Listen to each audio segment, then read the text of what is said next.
10. 사망의 음침한 골짜기.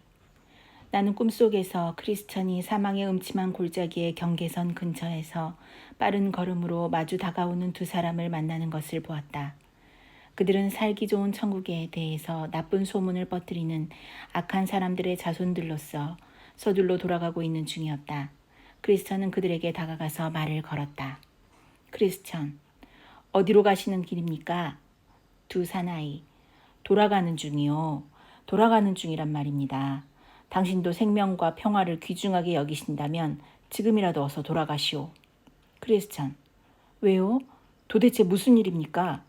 두 사나이, 무슨 일이냐고요?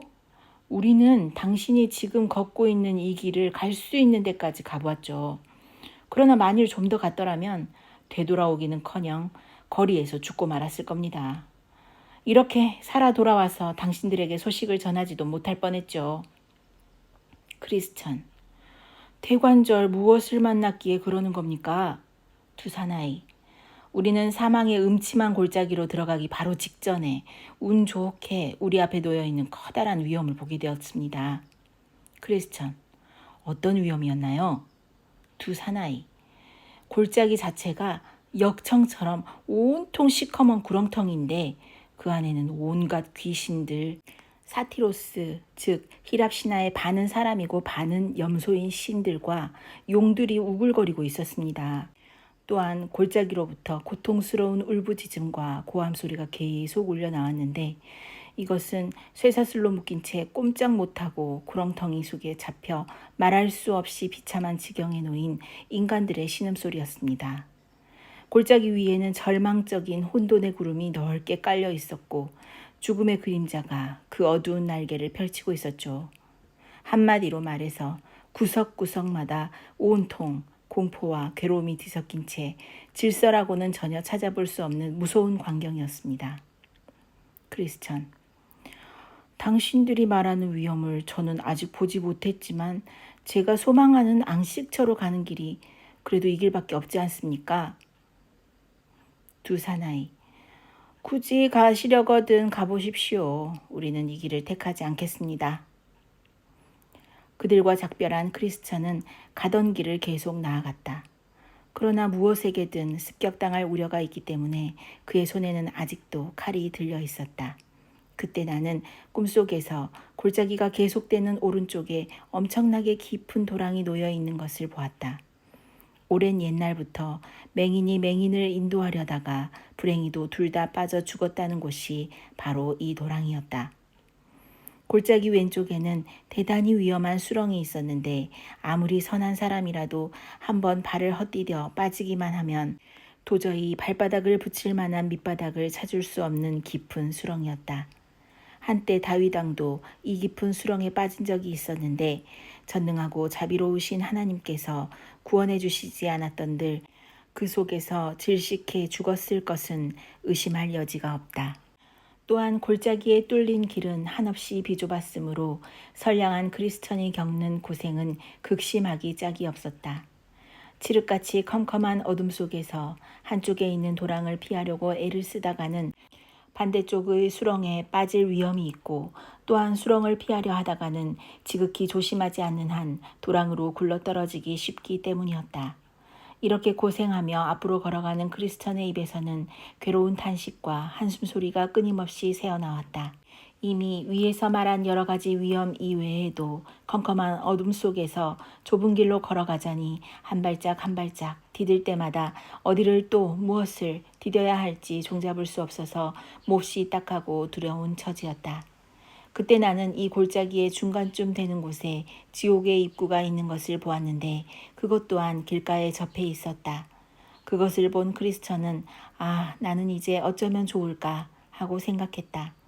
무시무시한 소음과 함께 번쩍번쩍 불꽃을 튀기면서 연기와 화염이 쏟아져 나오는데 이러한 것들은 아까 아블로온의 경우와는 다르게 크리스천의 칼을 두려워하지 않는 것들이었다. 그래서 그는 칼을 집어넣고 모든 기도라는 새로운 무기를 꺼내어 들고는 나에게도 들릴 정도로 큰 소리로 외쳤다. 여호와여, 주께 구하노니 내 영혼을 건지소서.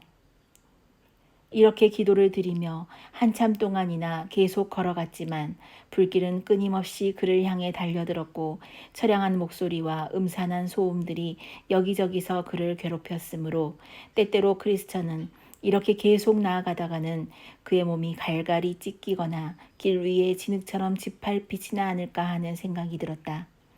이 무시무시한 광경과 음산한 소음은 수 킬로미터를 걷는 동안에도 끊임없이 그의 주위에서 보이고 들렸다. 한 장소에 이르자 그는 한 무리의 마귀떼가 그를 쫓아오는 것 같은 소리를 들었다. 그는 잠깐 멈추어 서서 어떻게 하는 것이 가장 좋은 방법인지를 생각하기 시작했다. 때때로는 그냥 돌아서는 것이 좋지 않을까 하는 생각이 반쯤은 들기도 했지만 이미 골짜기의 절반은 넘게 걸어왔으리라는 생각과 함께 그동안 수많은 위험들에 부딪혔으나 잘 이겨내고 여기까지 이르렀다는 생각도 떠올랐다. 또한 되돌아가는 것이 그냥 앞으로 나아가는 것보다 훨씬 더 위험할지 모른다는 생각이 들어 결국 나아가기로 마음을 먹었다. 그러나 마귀들은 점점 더 그에게 가까이 다가왔다. 그들이 그의 바로 옆에까지 다가왔을 때 그는 우렁찬 목소리로 크게 고함을 질렀다. 나는 주 여호와의 능하신 행적을 믿고 걸어가리라. 그랬더니 그놈들은 전부 도망쳐 버렸고 다시는 나타나지 않았다. 나는 가엾은 크리스천이 자기 자신의 목소리조차도 구별하지 못할 정도로 정신이 혼미해졌다는 것을 알 수 있었다. 그가 불타오르는 지옥문의 입구를 지나갈 때 사악한 마귀 하나가 그의 뒤를 따라오면서 온갖 하나님을 모독하는 말들을 그의 귀에 소근거렸는데 그는 그 소리를 자기 자신의 마음속에서 우러나오는 생각이라고 착각했다. 그가 이전에는 그토록 사랑하고 존경하던 분을 이제 자기 스스로 비방하며 모독하고 있다는 생각이 이제껏 겪었던 그 어떤 고통보다도 더 심하게 그를 괴롭혔다. 아무리 비방하지 않으려고 애를 써도 소용이 없었고 귀를 막아 본다거나 그런 비방이 어디서 들려오는가를 분별해낼 수 있는 힘마저 상실하고 있었다. 이처럼 아무런 위안도 얻을 수 없는 답답하고 울적한 마음으로 꽤 오랜 시간을 걸어가고 있을 때 그는 앞서가는 어떤 사람이 내가 사망의 음침한 골짜기로 다닐지라도 해를 두려워하지 않는 것은 주께서 나와 함께 하심이라 하고 외치는 소리를 들은 것 같았다. 이 소리를 들은 크리스천은 몹시 반갑고 즐거웠는데 그 이유는 이러했다. 첫째, 그 소리로 미루어 보건대 하나님을 경외하는 또 다른 사람이 자신과 마찬가지로 이 골짜기를 걷고 있음을 알게 된 것이고, 둘째, 이렇게 어둡고 음침한 골짜기에서도 하나님께서는 그들과 함께 하셨다는 것과 그가 하나님의 동행하심을 인지하지 못했던 것은 단지 이곳에 있는 여러 가지 장애물 때문인 것을 깨달았기 때문이며, 셋째, 이렇게 계속 쉬지 않고 나아가노라면 조만간 동료를 만나게 되리라는 희망이 생겼기 때문이었다. 그리하여 그는 계속 걸어가면서 앞서가는 사람을 불렀으나 그 사람 역시 자기 혼자만 길을 가고 있다고 생각했음인지 어떻게 대답해야 할지를 모르는 것 같았다. 얼마 안 가서 날이 밝아오기 시작하자 크리스천은 이렇게 외쳤다. 하나님께서 사망의 그늘을 아침으로 바꾸셨다. 마침내 밝은 아침이 되었을 때 크리스천은 뒤를 돌아보았다. 되돌아가고 싶은 생각에서가 아니라 그가 컴컴한 어둠 속에서 어떠한 위험을 뚫고 지나왔는지를 밝은 아침 햇살 아래에서 똑똑히 보고 싶은 생각 때문이었다. 이제 그는 길 양쪽에 놓여있는 더러운 도랑과 무시무시한 수렁을 좀 더 확실하게 볼 수 있었고 그들 사이에 놓인 길이 얼마나 비좁고 위험한 것인가를 알 수 있었다. 또한 그는 구렁텅이 속에 있는 귀신, 사티로스, 용들을 멀리서 볼 수 있었는데 날이 밝아오자 그들은 더 이상 따라올 수 없었다. 그는 성경에 기록된 대로 똑똑히 모든 것을 볼 수 있었다. 어두운 가운데서 은밀한 것을 드러내시며 죽음의 그늘을 광명한 대로 나오게 하시도다. 이제 크리스천은 고독하게 걸어온 그 모든 위험과 고통으로부터 구원받은 기쁨에 한껏 젖어 있었다. 얼마 전까지 그를 두렵게 만들었던 위험들이 이제는 밝은 햇빛 아래서 그 모습을 더 분명하게 드러냈기 때문에 그는 그것들을 훨씬 더 똑똑하게 볼 수 있었다. 그리하여 태양이 점점 떠오르자 크리스천은 또 한 번 하나님의 자비하심을 느낄 수 있었다. 그러나 여기서 안심하고 있을 수만은 없었다. 비록 사망의 음침한 골짜기가 몹시 위험했다고 할지라도 그가 앞으로 가야 하는 길은 더더욱 위험하기 때문이었다. 지금 그가 서 있는 장소로부터 골짜기의 끝에 이르는 길까지에는 도처에 덫과 함정들, 구렁텅이와 그물들이 수두룩히 깔려 있었고 수렁과 깊은 구멍과 가파르게 경사진 곳이 셀 수 없을 정도로 많이 산재해 있었다. 그러므로 만일 골짜기를 지나올 때처럼 컴컴한 어둠이 깔려 있었더라면 그의 목숨이 1000개가 있다 하더라도 하나도 남아나지 못했을 것이었다. 그러나 이미 말했듯이 태양이 떠오르고 있었으므로 그는 용기를 내어 이렇게 말했다. 그의 등불이 내 머리에 빛이었고 내가 그의 빛을 힘입어 암흑에서도 걸어 다녔느니라. 이렇게 해서 그는 광명의 힘을 입어 골짜기 끝까지 이르렀다. 이제 내가 꿈속에서 보니 골짜기 끝에는 인간들 혹은 이전에 이 길을 걸어갔던 순례자들의 피와 뼈와 재와 산산이 부서진 몸뚱아리들이 여기저기에 널려져 있었다. 이런 것들이 널려져 있는 이유가 도대체 무엇인가 생각하는 중에 나는 바로 앞에 하나의 동굴이 있는 것을 발견하였다. 이 동굴에는 교황과 이교도라는 두 거인이 옛날부터 살고 있었는데 그들은 온갖 권세와 복정을 수단으로 지나가는 사람들을 잔인하게 학살했었다. 그래서 그들의 뼈와 재와 피 등이 너저분하게 깔려 있었던 것이다. 그런데 크리스천이 별다른 위험을 겪지 아니하고 무사히 이곳을 통과하는 것을 보고 나는 다소 의아한 느낌이 들었다.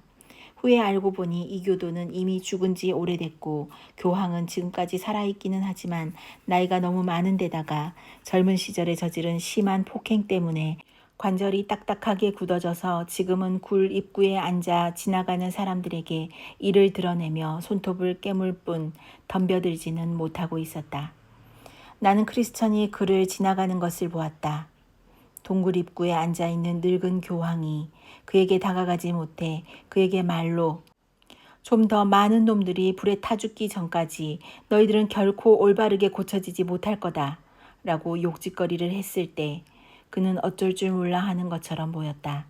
하지만 그가 침착한 태도와 너그러운 표정으로 그 앞을 지나갔기 때문에 그는 아무런 해도 입지 않았다.